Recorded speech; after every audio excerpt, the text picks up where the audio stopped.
Bueno, damos la bienvenida a las redes sociales y estamos con la carta de 1 Pedro, conferencia, es la número 18. Estamos en el capítulo 4, versículo 12. El título de hoy es: no debe sorprenderte la prueba.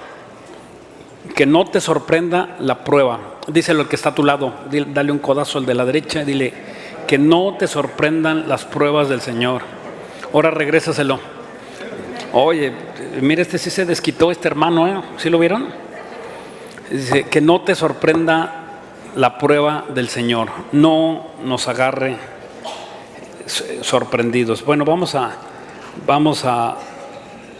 ver recordemos que esta carta de 1 de Pedro es una carta que habla del sufrimiento, habla de cómo debemos nosotros enfrentar las situaciones difíciles en nuestras vidas, habla de cómo nosotros debemos de soportar, habla de qué es lo que tienes que hacer y cómo debes de comportarte cada que una situación adversa llega a nuestras vidas. Dice aquí en 1 Pedro 4:12: amados, no os sorprendáis del fuego de prueba que os ha sobrevenido como si alguna cosa extraña aconteciese. Fíjense bien, dice aquí, o sea, que para Dios no es extraño que tengas problemas. ¿No dice así? Dice: no te sorprenda las pruebas que vas a tener. O sea, Dios no se sorprende con lo que te está pasando. ¿Por qué no se sorprende? Pues porque sabe lo que te está pasando. Él sabe perfectamente los problemas que tienes y que Él te los puso. O sea, ¿Dios tiene el control absoluto de los problemas? Sí. Dios no se sorprende. Él está consciente de todo lo que nos está pasando. Él no está viviendo, claro que Él está viviendo en nuestras vidas también, y Él no está sorprendido. Él está perfectamente tranquilo y sabe que nosotros estamos teniendo una prueba difícil. Cuando nosotros pensamos en que Dios puso estas pruebas de antes de que nosotros naciéramos, ya Dios había escrito toda nuestra vida. Esto es importante. Ese es el centro del estudio, de que Dios había escrito ya toda nuestra vida, ya estaba escrita. Cada uno de nosotros, Dios escribió nuestra vida. Él ya sabe lo que va a suceder, Él ya sabe lo que vas a hacer, Él ya sabe todo de nosotros. Todo esto se le llama a la Biblia predestinación.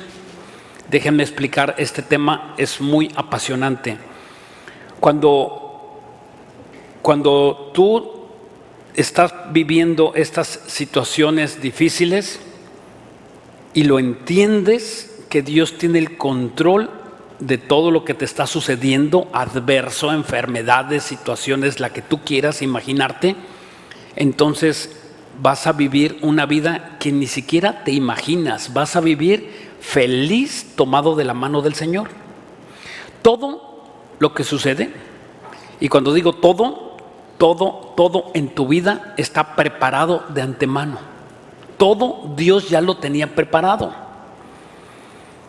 Si Dios le sorprendiera algo que está sucediendo en tu vida, entonces pensaríamos que no es Dios. Pero como es Dios, entonces Dios tiene control absoluto de nuestras vidas. Vamos a Romanos 9:9 y vamos a profundizar pues en este tema. Romanos 9:9.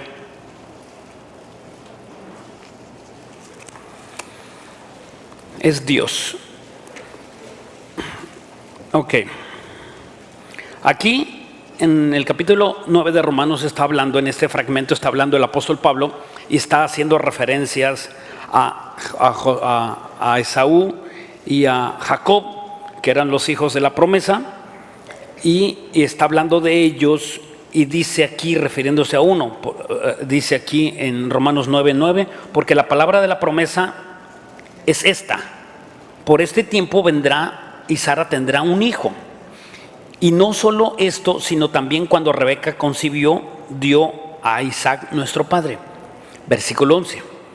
Pues no había aún nacido, ni había hecho aún ni bien ni mal, para que el propósito de Dios conforme a la elección permaneciere no por obras, sino por aquel que llame. O sea, todavía no nacía el hijo de la promesa, todavía era ¿verdad? Todavía ni siquiera estaba en el vientre de su madre, no había sido fecundado, y ya Dios lo tenía preparado. Igual que Dios te tiene preparado a ti de antemano, dice la Biblia que ya Dios había pensado en nosotros. O sea, no es una casualidad, no pienses que lo que te está pasando es algo extraño. Dios lo preparó de antemano. Cuando nosotros pensamos pues en esto, debe de infundir en nosotros que Dios tiene el control absoluto de lo que está pasando. Efesios 3:4. Efesios 3:4 también habla aquí en el libro de Efesios el apóstol Pablo referente a la elección y a la predestinación que nosotros tenemos. Dice, ¿ya lo vieron? Efesios 1:4. Según nos escogió de él, Efesios 1:4, dije, ¿está bien? Efesios 1:4. Efesios 1:4. Según nos escogió en él antes de la fundación del mundo para que fuésemos santos y sin mancha delante de él. ¿Cuándo nos escogió? De antes. De antes. Tú ya estabas en el corazón del Padre. Y dice aquí en el versículo 5: en amor, habiéndonos predestinado para ser adoptados hijos suyos por medio de Jesucristo, según el puro afecto de su voluntad. Y cuando dice el puro afecto de su voluntad, quiere decir que a él le plació. O sea, dicho de otra manera, fíjate, esta palabra, si quieres anotarla, esta palabra escogió es eklejomai, con J y con K de kilo, eklejomai, y significa selección meticulosa. O sea, yo me imagino como cuando agarran, ahorita ya me acuerdo cuando yo era pequeño, mi mamá me ponía a escoger los frijoles y sacarle las piedras. Y cuando salía una piedra en los frijoles, inmediatamente mis hermanos, ¿quién escogió los frijoles? Entonces, ahora creo ya nos escogen, ¿verdad? Ya vienen, ¿ya todavía? Ok, pues ya no hago esa tarea yo. Entonces, esto es una selección meticulosa. O sea, Dios escogió, no jugó a los dados, no jugó al de Tin Marín de Dopingüe, no, Dios te escogió el puro afecto de su voluntad. O sea, no fuiste casualidad, no fuiste el último, no fuiste el tirado. Ay, qué bueno que un día se acordó Dios de mí. No, ibas a venir porque ibas a venir. Te iba a traer porque te iba a traer. No te le ibas a escapar jamás. Estabas predestinado. De hecho, me gusta a mí este tema, a mí me apasiona la predestinación. De los temas teológicos profundos de la Biblia me encanta la predestinación, porque ¿sabías tú que eras inmortal? Todos nosotros los predestinados éramos inmortales. ¿Qué quiere decir eso? Que no te podrías morir, porque si habías sido predestinado, ¿cómo te ibas a morir?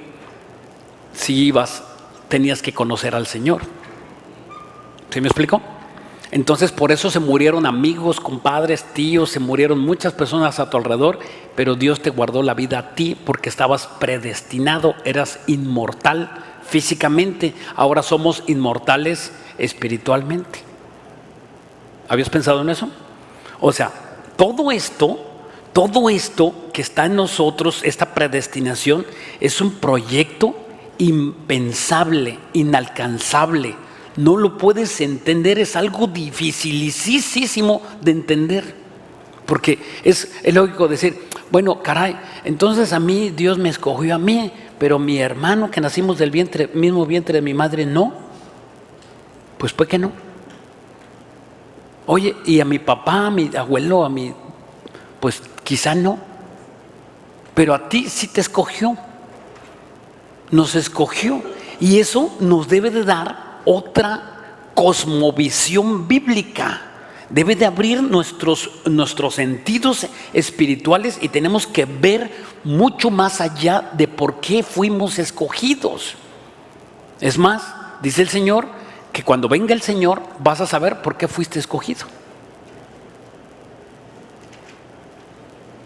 O sea, no que Dios nos haga ver de que por qué, ¿verdad?, nos escogió. Oye, pues me caíste bien, eras muy simpático. No.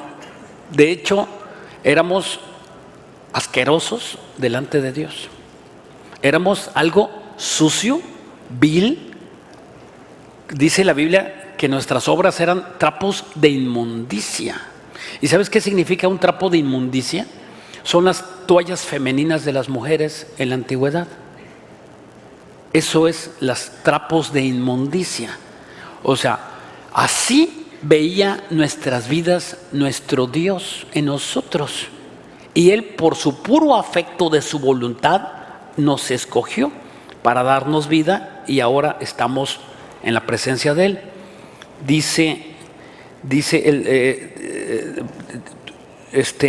Alguien podría pensar, oye, pero Dios tiene el control. ¿Tú me estás diciendo que Dios tiene el control de mi enfermedad? Sí. Oye, ¿y Dios tiene el control de cuando me me regalaron de pequeñito? Sí. ¿Y Dios tiene el control de cuando abusaron de mí? Sí. Oye, ¿y Dios tiene el control de ahorita que me están robando y que no encuentro, ¿verdad?, que tengo sin trabajo, y que mi familia, que mis hijos? Sí. Dios tiene todo el control de tu vida. Además, algo más. Dios tiene el control absoluto del presente y del futuro. No nada más se queda con el pasado y con el presente, sino también tiene Dios el control 100% del futuro.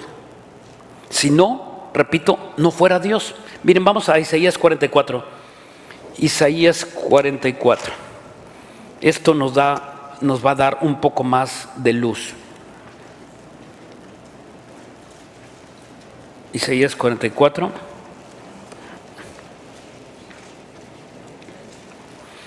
Aquí el profeta Isaías escribe referente a la elección también, y a la predestinación y al control de que Dios tiene sobre todos nosotros.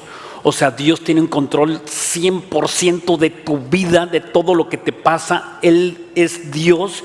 Dios tiene el control de los gobiernos. Dios tiene el control de todo lo que está pasando, de las lluvias, de los mares, de los océanos. Dios no ha perdido el control y no lo va a perder, aunque pareciera que la batalla se está perdiendo, pero no. Dios tiene el control de tu vida. Dice aquí 44:6, Isaías dice: así dice Jehová, el Rey de Israel y su Redentor, Jehová de los ejércitos: yo soy el primero, yo soy el postrero, y fuera de mí no hay Dios. 7. ¿Quién proclamará lo venidero y lo declarará y lo pondrá en orden delante de mí, como hago yo desde que establecí el pueblo antiguo? Anúnciales lo que viene y lo que está por venir. Esto es apasionante. Si todo, yo le predicaba a una persona el sábado y platicábamos de los milagros que habían sucedido en el Antiguo Testamento y de los pueblos del pueblo de Israel. Dice la Biblia que no va a ser destruido, que el pueblo de Israel jamás va a ser sacado de Israel, ¿verdad? Van a tener luchas, batallas, pero no va a ser sacado como muchos enemigos del pueblo de Israel quieren hacerlo. Se va a cumplir. Y yo le pregunté, y le decía a esa persona: ¿y si se ha cumplido todo lo del Antiguo Testamento, qué te hace pensar que no se va a cumplir las plagas de Apocalipsis? ¿Qué hace pensar a una persona que no se va a cumplir todo lo que está escrito en la Biblia? Si se cumplió todo lo anterior, es Dios el que va a hacer que se cumpla lo que está por venir. Dice aquí el versículo 8: no temas, No temáis ni os amedrentéis. ¿No te lo hice oír desde la antigüedad y te lo dije? Luego vosotros sois mis testigos. No hay Dios sino yo. No hay fuerte. No conozco ninguno. Es Dios y no ha perdido el control. Aquí en el mismo capítulo, versículo 23, adelantamos nuestra vista y dice aquí: cantad loores, oh cielos, porque Jehová lo hizo. Gritad con júbilo, profundidades de la tierra. Prorrumpir montes en alabanza, bosques y todo árbol que en él está, porque Jehová redimió a Jacob. Jacob es el hijo de la promesa, figura de nosotros los cristianos. Y a Israel será glorificado. 24. Así dice Jehová tu Redentor, que te formó desde el vientre. Yo, Jehová, lo hago todo, que extiendo solo los cielos, que extiendo la tierra por mi mano. 25. Que deshago las señales de los adivinos y enloquezco a los agoreros y hago volver atrás los sabios y desvanezco su sabiduría. 26. Yo, el que despierta la palabra de su siervo y cumple el consejo de sus mensajeros, que dice: a Jerusalén serás habitada y a las ciudades de Judá reconstruidas, y serán sus ruinas reedificadas. O sea, todo el control absoluto está en manos de Dios. Cuando alguien podría decir: oye, si todo el control absoluto está en manos de Dios, oye, a ver, yo te quiero hacer una pregunta. Podría estar pensando alguno de ustedes: oye, ¿y si yo tomo entre dos vasos de agua y voy a tomar el de la izquierda o el de la derecha, y cuando tomas el de la izquierda y bebes en él, ¿Dios sabía lo que ibas a hacer? Sí. Y antes de que tú tomaras ese vaso, Dios sabía cuál ibas a tomar. Y déjame decirte, Dios los puso. Dios puso esos dos vasos. Ya estaba preparado todos esos pequeñitos detalles en tu vida. Ya Dios lo tiene. El color que escogiste para vestirte hoy. El día que naciste. No naciste un día antes ni un día después. No fuiste prematuro, no fuiste un abortivo. Dios tiene el día de tu nacimiento, Dios tiene el día de tu muerte, y el día de nuestra muerte no nos lo dice para que no vivamos angustiados. Conoce tus gustos, conoce, dice el Salmo 139, antes de que lo que vas a hablar, ya Dios lo sabe. No porque lea el pensamiento, porque te conoce. Conoce a cada uno de nosotros. Conoce cómo caminas. Conoce cómo te sientas. Conoce tus gustos. Conoce tus debilidades. Te conoce perfectamente, mejor que tu papá y tu mamá. Conoce, déjame decirte algo más que conoce tus enemigos. Conoce las personas que te hacen sufrir y las personas que te hacen llorar. Alguien podría decir: ay, pues entonces, si todo esto está hecho por Dios, entonces yo soy un robot. Ni se te ocurra pensar eso. No eres un robot, porque los robots no tienen responsabilidades y nosotros tenemos una responsabilidad. Aunque todo está hecho por Dios, no somos robots, porque Él quiere que nosotros tomemos lo bueno. Y ese es el consejo por todas partes de la Biblia: tomar lo bueno, desechar lo malo. Tomar lo bueno, desechar lo malo. Eso es lo que Dios quiere siempre que nosotros lo hagamos, y eso es la responsabilidad. Este extremo, ¿verdad?, de que ya todo está hecho por Dios y que ya pues ven a disfrutar, ya todo está hecho, ya es más, no necesitamos ni orar, ya a descansar. Esto es una corriente teológica de herejías que se llama el hipercalvinismo. Nosotros somos calvinistas, tenemos una doctrina calvinista, pero hay una herejía que se llama hipercalvinismo extremo, y esto, ¿verdad?, esto es en contra de la Biblia, y lo sacan de versículos como, por ejemplo, ya todos estamos sentados en Cristo Jesús, Efesios 2:5, y que ya vive la vida y que disfruta la libertad, ahora ya todo, pero olvidan 2 de Pedro 1:3. Miren, vamos a este pasaje. Esto no lo ven, pero habla de la responsabilidad que nosotros tenemos. Aunque Dios tiene control absoluto de todo lo que te pasa, tú tienes una responsabilidad moral delante de Dios. Por eso dice la Biblia que Dios nos ha dado espíritu de cobardía, sino de poder, de amor y de dominio propio. Si algo Dios quiere que nosotros gobernemos, es nuestra forma de pensar, nuestro yo. Es algo que Dios está interesado en cambiar en ti. Es algo que Dios, ¿verdad? Y por eso muchos de nosotros sufrimos, porque no estamos dentro de la voluntad de Dios, porque no hacemos lo que Dios está queriendo que tú hagas. Por eso te va mal y tienes problemas con tu esposo y tienes problemas con tu familia y con tus hijos y la economía y la salud, y no la ves llegar, y pasa 1 año y pasa 2 años, porque eres el más rebelde de todos los cristianos rebeldes. Y si hay algo malo, es un cristiano en desobediencia. A ningún ser humano le va tan mal como a un cristiano en desobediencia. Primera, dije 2 de Pedro 1:3. Como todas las cosas que pertenecen a la vida y la piedad nos han sido dadas por su divino poder mediante, ¿cómo nos las dio el Señor?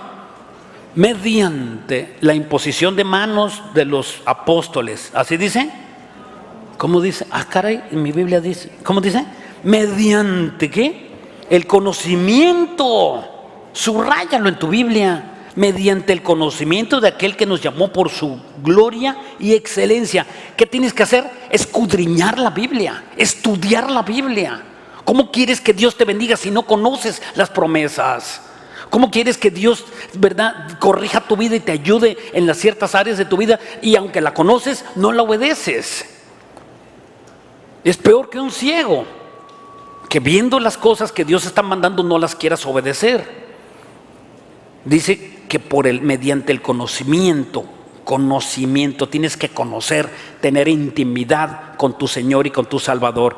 Dice el versículo 5: vosotros también, poniendo toda diligencia, por esto mismo añadir a vuestra fe, ¿qué dice? Virtud. Y a la virtud, conocimiento, otra vez. Y al conocimiento, dominio propio. Ese es el centro de la vida de un cristiano. Conocimiento para que puedas tener dominio propio. Mientras más conoces a Dios, más le obedeces. Mientras más amas a Dios, más le obedeces. ¿Cómo vas a obedecer a un ser que no amas? Una mujer que no ama a su esposo no le obedece. Un hijo que no ama a su padre no le obedece. ¿Por qué no le obedece? Porque no le ama. Tan sencillo, no vamos lejos. ¿Por qué te quiebras la cabeza? Pues no te ama. ¿Por qué pone el cuerno un esposo a una esposa? Pues porque no la ama. Si la amara, se detuviera. Dijera, no, yo tengo esposa y la amo, ¿verdad? Y aunque aquella mujer estuviera haciéndole ojitos. Y dice aquí, por el conocimiento y el dominio propio. Y el dominio propio, paciencia, y a la paciencia, piedad, y a la piedad, afecto fraternal, y al afecto fraternal, amor. Porque si estas cosas están en vosotros y abundan, no os dejarán estar ociosos sin fruto. Y en cuanto al conocimiento de nuestro Señor Jesucristo, ¿cómo se llamó el pasaje? Conocimiento.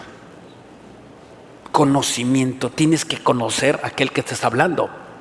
La voluntad de Dios es que le conozcas. Ya te salvó. Ahora te salvó una persona que no conoces. No lo conoces, no lo conocías. Es más, ni lo amabas. Este es el amor que tiene Dios por nosotros. Que Él te amó antes, pero que tú no le amas hasta que no le conoces. Hasta que tú vienes a oye, pues yo quisiera cantar así como aquellos y hablar de Dios y servir en la iglesia y hacer, y yo veo que salen de evangelismo y se pasan ahí los de oración no sé cuántas horas ahí metidos, y yo quisiera, ¿verdad? Y pues, ¿sabes por qué no lo puedes hacer? Porque no amas a Dios. Eso es obvio. El que ama obedece, el que no ama no obedece. Es el secreto. ¿Cómo, verdad? Recuerda cuando tú, los que somos casados, cuando tú salías con tu novia, antes de que fuera tu esposa o tu novio, y salían, y cómo se enamoraron. Se veían a los ojos, se tomaban un cafecito, y iban, ¿verdad? Y ay, qué guapa, ay, qué guapo, oye, y le regaló a una rosa. El trato que tú tenías con ella, con esa persona, es lo que te enamoró. Ese mismo trato Dios quiere que tú le tengas a Él. Que cuando vas en el camión, cuando vas haciendo, cuando te estás bañando, cuando te estás cambiando, estés glorificando: Señor, guárdame, llévame, yo sé que ya tienes todo listo y voy a ir allá, ¿verdad? Voy a ir a conquistar, bendito Dios, soy más que vencedor y tú ya me has bendecido, ya estoy bendecido en todos los lugares espirituales en Cristo Jesús. Y tú, ¿verdad? Estás pensando y le estás amando, estás orando a Dios, estás amándolo. Cuando alguien te diga: oye, ¿qué te pasa? ¿Estás loco? Sí, estoy loco. ¿Con quién hablas? Que te diga así la gente. ¿Te han dicho así? Entonces todavía te falta un poquito para enloquecer por el amor de Dios. Hasta que tú tengas ese contacto con Él y le conozcas, va a cambiar tu vida. Antes no va a poder cambiar hasta que tú no lo ames. Eres cristiano, pero tu testimonio está arruinado. No hay un testimonio grandioso en tu vida. No puedes hablar de cosas grandes. Hablas de lo que le pasó a otro. Yo conozco un testimonio de un hermano que dice: y tú no tienes testimonios, no tienes vivencias, porque no las tienes, porque no quieres.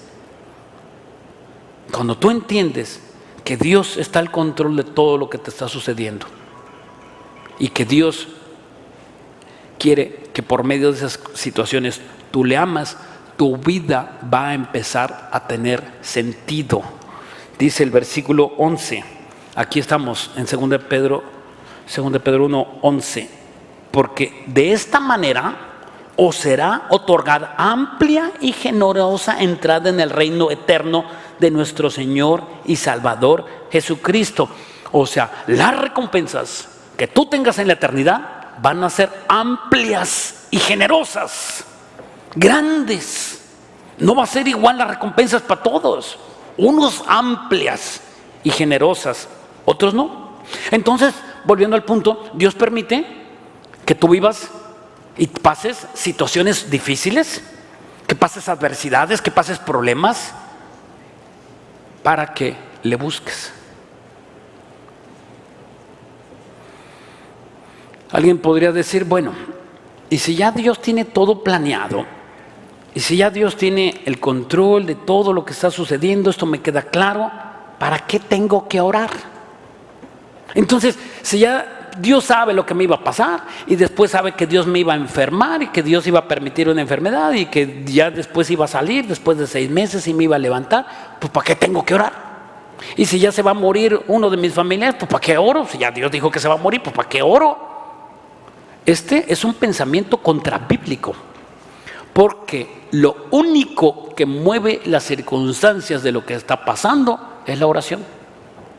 Si tú piensas que ya va a pasar lo que va a pasar, todavía no sabes lo que realmente va a pasar hasta que tú no te pones a orar. Y en ese momento pareciera una contradicción. Oye, si Dios, a ver, lo voy a explicar mejor. Si ya Dios tiene todo preparado, todo absolutamente listo, ya sabe Dios lo de mañana, lo de pasado, lo de ayer, lo del futuro, en 10 años, en 15 años, en 20, en 100 años, ya Dios lo tiene todo preparado, entonces ¿yo para qué oro? Bueno, porque las circunstancias adversas que están pasando en tu vida pueden tener 2 sentidos: que te fundan en tristeza y que llegues ¿verdad? Y que en vez de que te vaya bien te vas a amargar, o te pones a orar y quizá Dios cambie las circunstancias. Como quiera, la forma más segura que un cristiano debe estar es orando. Porque orando, quizá, fíjense bien, quizá decida Dios cambiar la circunstancia en tu vida o no. Pero algo que sí nos asegura Dios en medio de la oración es que tengamos paz y confianza. De otra manera, alguien que no ora se le nota fácilmente. Es ¿cómo le decimos? El quejumbroso. Ay, fíjate que me está pasando esto. Ay, fíjate que es otro. Fíjate que es otro. Que hombre, vieras de ver. Ahorita te platico, ahorita te digo, ¿verdad? Y tú lo ves y el quejumbroso, el quejoso, el que no está contento de nada, todo le estorba, todo le sale mal, y entonces se le ve porque no tiene paz en su corazón, no descansa en el Señor. Cuando ese lugar de esa persona es sumamente peligroso, porque ¿sabes a dónde va a terminar? En el manicomio. Va a enloquecer. ¿Y sabes por qué va a enloquecer? Porque no está entendiendo lo que Dios está haciendo en su vida. Hay personas que como no entienden lo que está pasando en su vida, ¿y por qué? Y si Dios me viera, ¿por qué Dios no existe? Y mejor, ¿sabes qué? Para mí que Dios no existe. Y se resienten tanto con Dios y le dicen, Dios no existe, porque ellos no entendieron el proceso de dificultad que Dios trajo a su vida. Y es ahí donde tú empiezas a salir por medio de la oración. Algo misterioso, algo inexplicable sucede cuando tú te pones a orar. Dios te da una convicción, te da una sabiduría, te levantas y te levantas consciente, aunque sigas teniendo el problema, pero ya no piensas como antes pensabas. Cambia algo en nosotros y eso se llama fe. ¿Verdad? Vuelvo al ejemplo, de tener tantos problemas, cambio, me levanto, digo, ok, entonces Dios tiene el control de mis problemas. Entonces me levanto, tengo fe, agarro la Biblia y empiezo a orar y le pregunto a Dios, oye Señor, entonces, ¿para qué trajiste este problema a mi vida? ¿Qué era lo que me querías decir? Y dice la Biblia que más vale cojo, tuerto o manco, pero que entres al reino de los cielos. Y agrégale el problema que te pasó: robado, violado, abusado, todo, pero que entres en el reino de Dios. O sea, Dios se vale de todo para traerte. Él va a hacer lo inexplicable para que vengas, pero de que vienes, vienes. ¿Me estoy explicando? Alguien que dijera, no, yo desde que me acerqué al Señor, puros problemas, puros, no hombre, mira de ver, y no hombre, y esos de vida nueva, y esos de oración, y que allá el pastor, ¿sabes qué está haciendo esa persona? Está en un peligro de resentirse con Dios, está a un borde de la locura. Pero ahora Dios quiere enseñarte que Dios no quiere que tú estés loco, que tú no enloquezcas de tus sentidos, sino que ahora tú te tomes de la mano de Dios y tu vida empiece a cambiar. Miren, vamos a ver, ¿se acuerdan de Jonás? ¿Sí? Jonás es un tipo de hombre que venía en los problemas y no hacía nada. Bueno, de hecho, Jonás, ¿se acuerdan que Dios le mandó? Era un profeta Jonás. Jonás era un profeta y Dios lo manda a predicar a Nínive. Y cuando va a Nínive, dijo, no, yo no voy porque esos bandidos me caen mal. Así pensó este cuate, locochón o lo más loco de lo que te imaginas. Entonces dijo, yo no voy a ir a Nínive a predicar porque esto es un pueblo malo y Dios es bueno, y simplemente él pensó que no tenían que convertirse y no obedeció a Dios. No tienen que buscarlo, lo estoy narrando. Entonces va, pero no va a Nínive, se va y se sube y se sube a un barco ahí en el malecón de aquí de Caleta. Y se va y dice, lléveme a donde sea, pero no voy a la congregación, no voy. Y de repente sale de la bahía y le agarró un huracán. Le agarra un huracán y el hombre dormido. Y toda la tripulación, ¿qué está pasando? Y el solazo, ¿no? ¿Y qué está pasando? Y todos los demás barcos bien, y ellos traían una tempestad que ya casi se ahogan todos. Entonces dijeron, algo está pasando aquí, esto no es normal. Y vieron a Jonás dormido. ¿Por qué estaba dormido? Porque sabía que era Dios. De hecho lo agarraron y le dijeron, a ver, ¿por qué está pasando esto? Dice, soy yo el problema. Si quieren, bótenme y se les acaba el problema. Pero de que yo soy. O sea, él sabía que su vida le estaba yendo mal porque él no quería obedecer a Dios. Pero estaba dispuesto a morir. Él dijo, mejor me muero. Era su pensamiento, mejor me muero. ¿Para qué mejor me muero? Yo mejor me muero. ¿Y cuántos cristianos piensan así? Ya han decidido, ¿verdad? Su fe está caída. Y tenemos otro, por ejemplo, otro caso, Elí, ¿se acuerdan? Elí, el sacerdote, otro sacerdote, era profeta Jonás, y Elí era sacerdote. Elí viene, Samuel, y le dice, le pregunta el sacerdote a Samuel, Samuel, ¿qué te dijo Dios? Dice, ay, pues te traigo una noticia bien dura. Dice que Dios va a acabar con tu familia, con tus hijos, con tu ministerio, y va a hacerte pedazos. Dios me acaba de decir eso. Y en ese momento, Elí, oyendo lo que le estaba diciendo, que haga Dios como quiera. Que haga Dios como quiera. Es Dios, no me...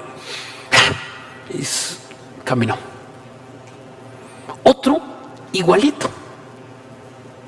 ¿Qué les pasó? ¿Qué le pasa a este tipo de cristianos? ¿Qué les faltó? Les faltó fe. ¿Sabes dónde les faltó? Ir a la Biblia.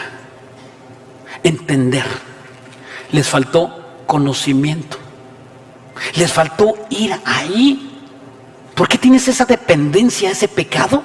Porque no vienes a la Biblia. ¿Por qué has perdido las ganas de vivir como Jonás y Elí? Porque no tienes fe. ¿Por qué tienes pensamientos de suicidio? Porque no tienes fe. ¿Por qué quisieras que se muriera tu tía? ¿O tu abuelito? ¿O tu papá? Porque no tienes fe. Porque como tú quisieras morir, pues quieres que los demás se mueran. Pero eso no es la voluntad de Dios.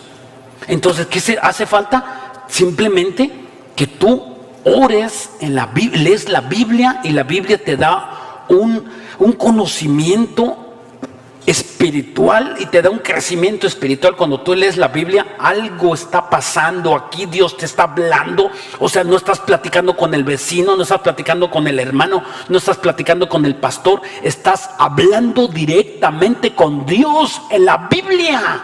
Y este libro, que es de vida, ¿sabes qué hace en tu vida? Te vivifica. Te vivifica, ¿verdad? Lo inyectas a tu sangre, a tu cerebro, y empiezas a crecer espiritualmente. Eso es lo que está pasando. Y por eso estás débil.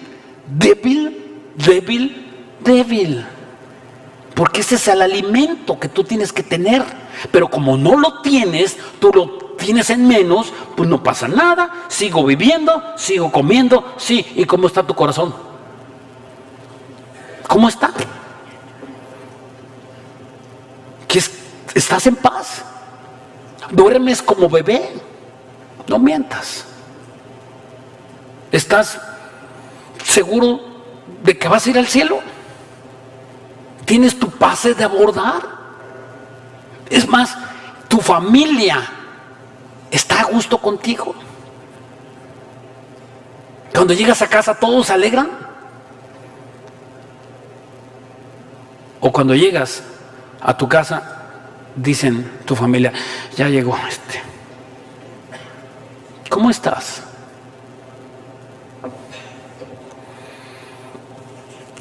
La fe cambia las cosas. Josué 10. Veamos el contraste.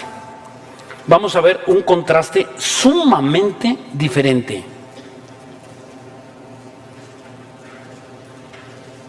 Josué 10.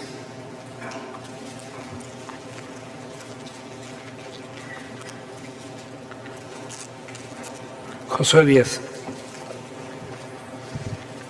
Aquí en este libro de Josué, este hombre hizo una oración poderosísima, de las oraciones más, creo que de una de las, califica entre las oraciones más poderosas de la Biblia. Este hombre hizo una oración y vamos pues a ver el contexto. Dios le había dicho que tenía que pelear con los amorreos. Los amorreos es un tipo de demonios difíciles que tenía que luchar contra ellos. Era un pueblo, representa a los demonios, y él empezó a pelear con ellos. Todo Israel empezaron a pelear y los empezaron a conquistarlos. Israel empieza a vencer al enemigo, y dice aquí, vamos a verlo en Josué 10:7. Y subió Josué a Gilgal, él y todo el pueblo de guerra con él, y todos los hombres valientes. 8. Y Jehová dijo a Josué: no tengas temor de ellos, porque yo los he entregado en tu mano. Ninguno de ellos prevalecerá delante de ti. O sea, Dios le dice: no tengas temor, aunque son más fuertes tus enemigos, no les tengas temor. No te amedrentes porque te corren de tu trabajo, porque te quitan, ¿verdad?, de tus ingresos, porque tengas una enfermedad que el doctor haya sido que sea incurable, porque tu hija o tu hijo se hayan ido de tu casa, aunque tengas el problema más insospechado e indecible, Dios tiene el control. Aunque no tengas dinero para comer hoy en la tarde, Dios tiene el control y te dice: no temas, tus enemigos van a ser vencidos, yo los he entregado en tu mano. Dice el versículo 12: entonces Josué habló a Jehová el día en que Jehová entregó al amorreo delante de los hijos de Israel, y dijo en presencia de los israelitas: sol, detente en Gabaón, y tu luna en el valle de Ajalón. Y el versículo 13: y el sol se detuvo y la luna se paró hasta que la gente hubo vengado sus enemigos. ¿No está escrito en el libro de Jaser? Y el sol se paró en medio del cielo y no se apresuró a ponerse casi un día entero. Tan solo una oración de Josué, Dios le dijo: danos las chances de vengarnos delante de ellos. Y la venganza era acabar y exterminar hasta el último amorreo, y además quitarles las pertenencias, el botín de guerra, que casi siempre mandaban a las mujeres. Entonces Josué ora a Dios, me imagino, levantó sus manos: Dios, que el sol se detenga y que la luna se detenga. Y se detuvo la luz para que ellos pudieran cobrar tan solo todos el botín de guerra. Esto a un científico, este pasaje a un científico le vuela el seso, la tapa de los sesos. Dicen: a ver, esto es imposible. Mira, muchos, ¿verdad?, podemos justificar, y ellos justifican, ¿no?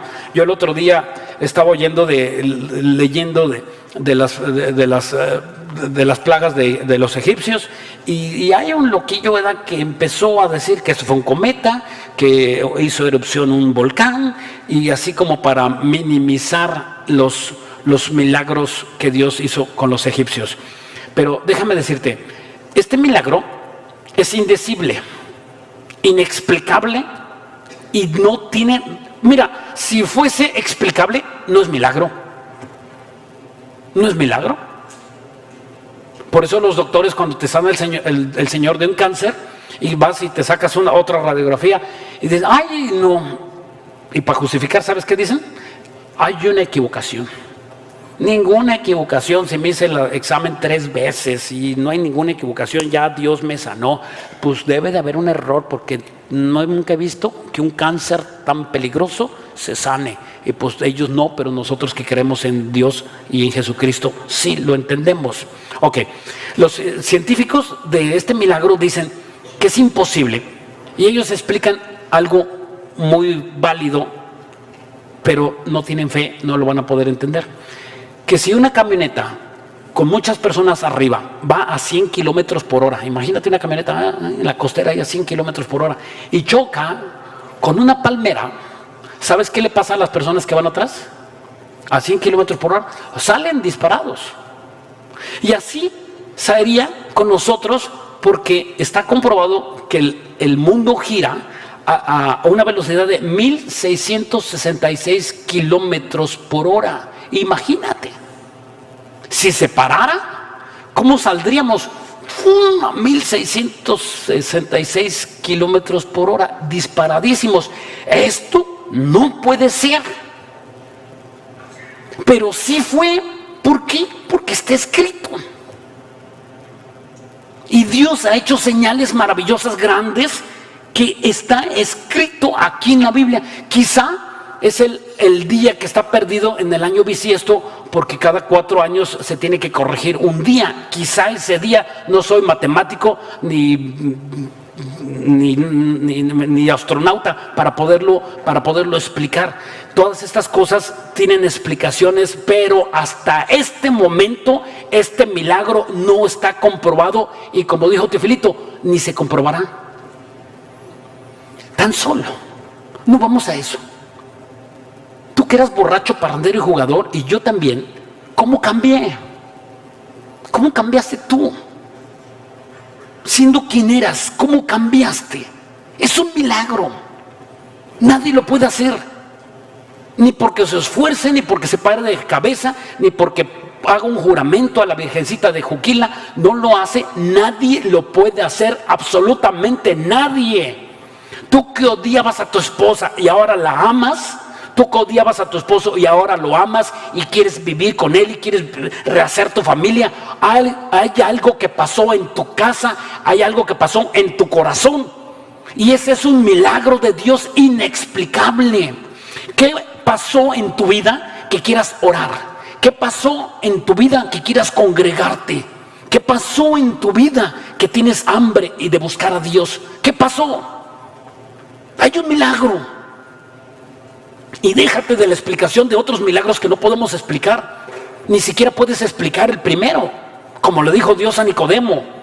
Nicodemo llega con Jesús. Jesús seguramente estaba orando. Llega este hombre religioso de noche, así escondido, ¿verdad? Y llega: Jesús, quiero que me digas cómo haces estos milagros. Y este hombre no era cristiano. Dice: Nicodemo, ¿cómo te puedo explicar eso si no entiendes lo primero, que tienes que nacer de nuevo?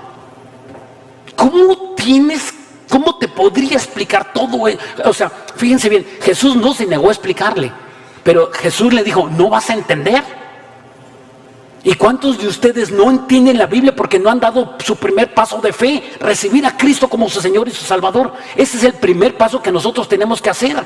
Decidirte a caminar con Dios. Una cosa es que seas simpatizante y otra cosa es que camines de la mano con el Señor.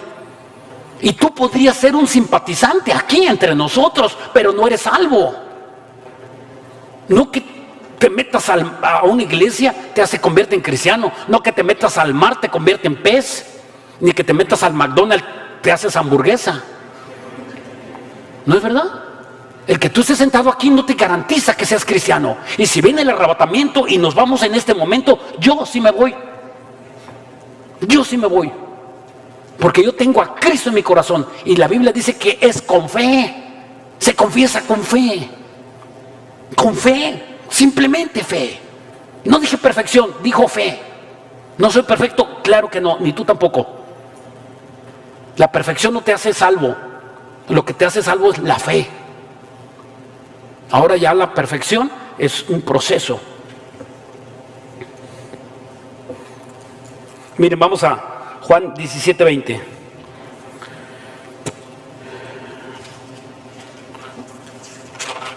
Perdón, 16:20. Dice en 1 Pedro 4:13, yo lo leo y ustedes quédense en Juan 16:20. Sino gozaos por cuanto sois participantes de los padecimientos de Cristo, para que también en la revelación de su gloria os gocéis con gran alegría. ¿Qué produce un gozo en una persona? ¿Qué produce un gozo en una persona? Por ejemplo, un hijo que tú lo llevas a la competencia y lo entrenas, y cuando ya va a la competencia, a las olimpiadas, y los padres lo están viendo, y que su hijo va en segundo lugar y va en tercero, y de repente se pone al puntero y gana la competencia. ¿Cómo brincan los padres de euforia y de gozo? ¿No es cierto? ¿Ok? Es algo más o menos que explica el gozo. Cuando una madre lucha por un bebé que le han dicho que lo va a perder, y cuando ese bebé se logra, ¿sabes cómo está la madre y el padre? Gozosos. O cuando alguien sale de un cáncer, alguien le dice, un doctor le dice, oye, tienes un cáncer y te vas a morir, despídete y arregla todos tus papeles porque ya te queda poquito tiempo. Y de repente el Señor, o su negocio, un negocio que estaba en quiebra y Dios lo levanta, un matrimonio, y que tú estás, el Señor oyó mi voz. Y dice en Hebreos 12:1, dice, ninguna disciplina del presente parece ser causa de gozo, sino de tristeza.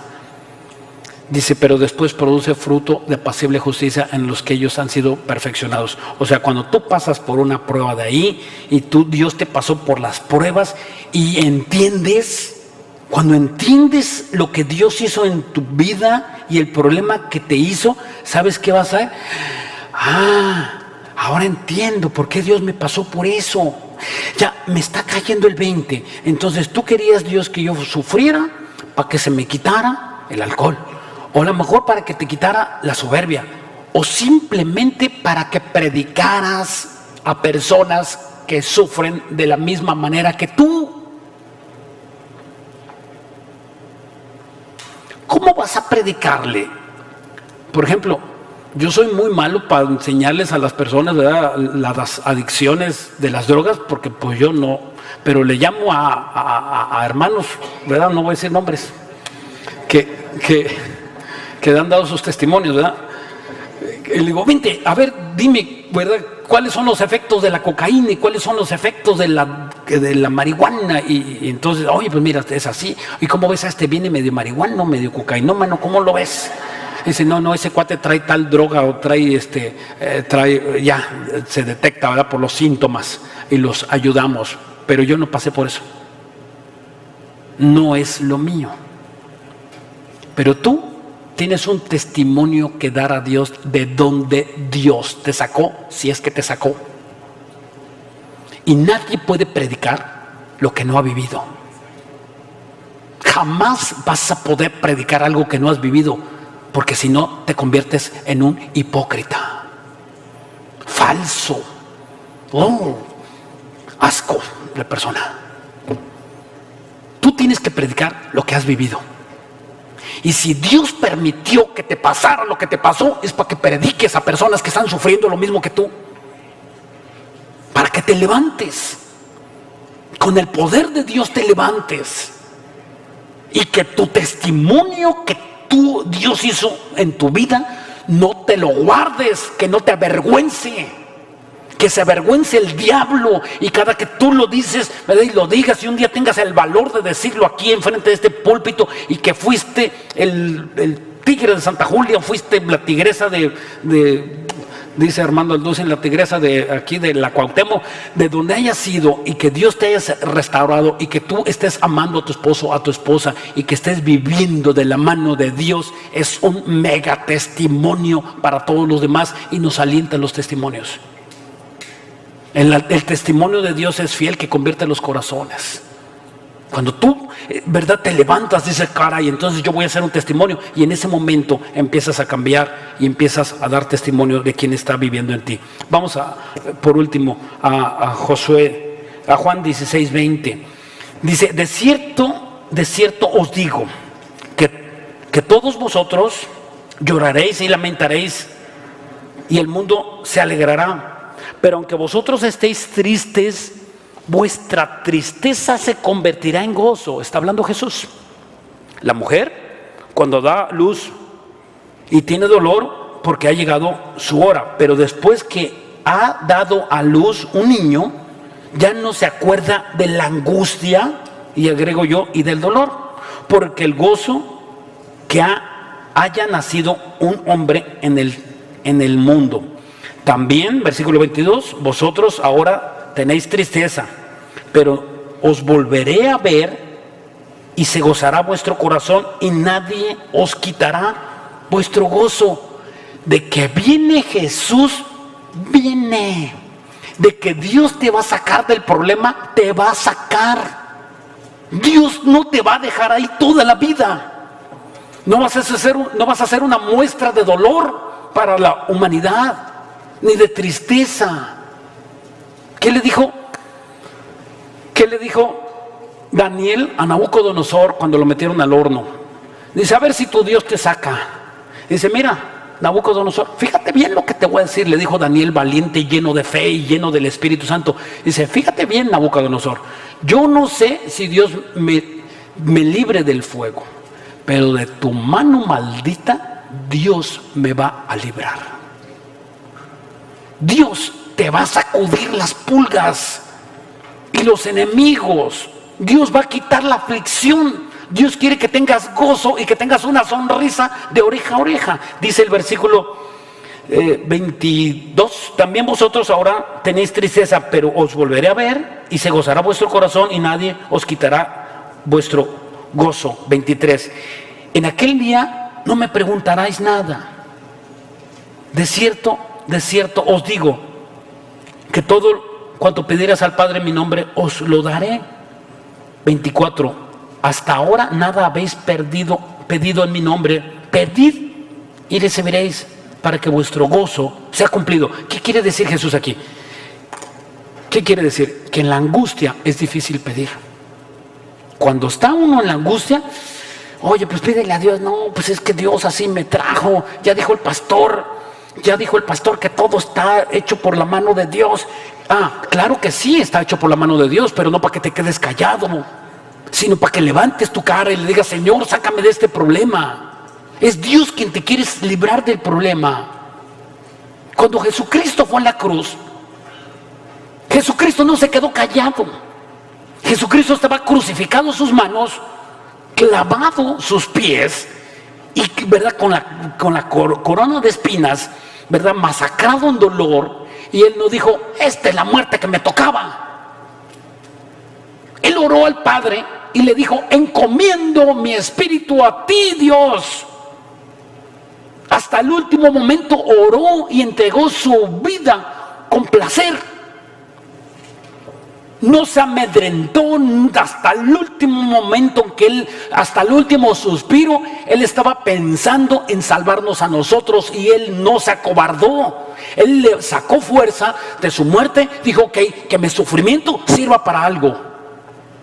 Y en ese momento cuando tú piensas, ok, entonces mi sufrimiento no se lo voy a dar a los cerdos y no se lo voy a dar a Satanás. Mi sufrimiento va a tener un uso grandioso en las manos de Dios. Y todos esos dolores que tú tuviste, angustias, tristezas, Dios los va a convertir en gozo. Cuando tú entiendas. Solamente hasta que tú entiendas. Yo no te lo puedo explicar. Yo no soy Dios.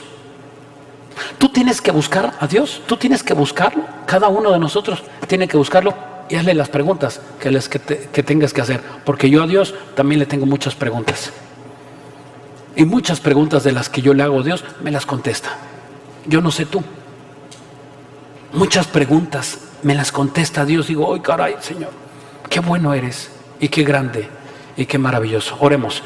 Señor, te damos gracias este momento. Porque tú eres sin igual, eres hermoso. ¿Quién como tú, Dios? ¿Quién como tú que está expectando nuestras vidas?